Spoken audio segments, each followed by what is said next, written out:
Al-Shabaab, the Somali militant Islamist organization, is known for spreading fear and terror both inside and outside Somalia. Over the past decade, Al-Shabaab has become a significant security threat in neighboring Kenya by launching high-profile terror attacks and recruiting Kenyans. Al-Shabaab's deadliest attacks in Kenya include the assault on Garissa University College in the northern part of the country in 2015, and the killing of 67 people in an attack on Westgate Shopping Mall in Nairobi in 2013. The jihadi group also frequently carries out smaller-scale assaults and atrocities around Kenya.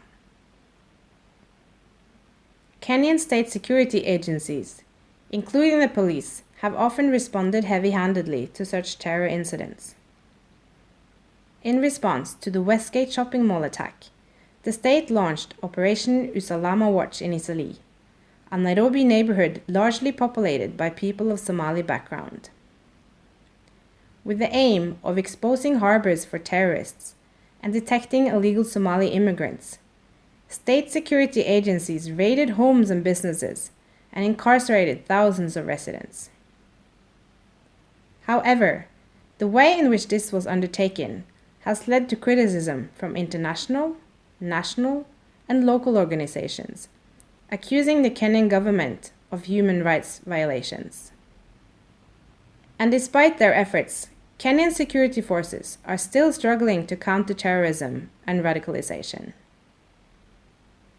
In my research, I have focused on the relationships between citizens and national police in Kenya. I have looked at how certain police practices build or undermine police public trust, and I have analyzed the short and longer-term effects of the Kenyan state security agencies' anti-terror strategies on local communities, and how these strategies have shaped how communities view both the police and the state. By talking to local organizations and community representatives in Muslim-majority areas in Mombasa and Nairobi, it has become clear how harmful and often counterproductive heavy-handed anti-terrorism approaches can be. The militarized methods applied by the Kenyan security forces, including the police, have brought about fear, anger, and grievances towards the government from local populations. The ethnic and religious profiling of Muslims, and particularly Somali parts of the population, groups that already feel marginalized and neglected by the government, risk increasing rather than preventing recruitment into extremist groups.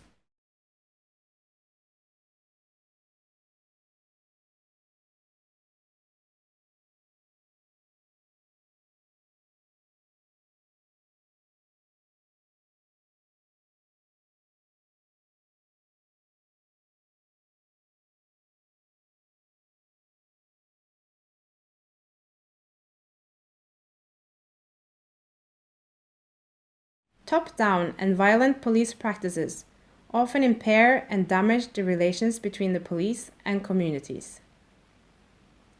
Many of the people I spoke to stressed that stronger police-community relations are instead the key to tackling Kenya's security challenges, including terrorism. While terrorism is a state security matter, it is also very much a matter of local concern. Recruitment into terrorist organizations takes place in local communities, and no one knows better what is happening in these communities than the people who live there. Heavy-handed policing does not invite trust in the police. Rather, it is the contrary. A woman I interviewed in Mombasa emphasized that the police need to work with the community, not with their weapons. The importance of involving local communities in national strategies to prevent and counter terrorism is often underestimated. If the police do not have the support of the public, most police tasks will prove challenging and may even have fatal consequences. However, by cooperating and building trust with local communities, the police might stand a better chance in fighting terrorism and radicalization in the long run.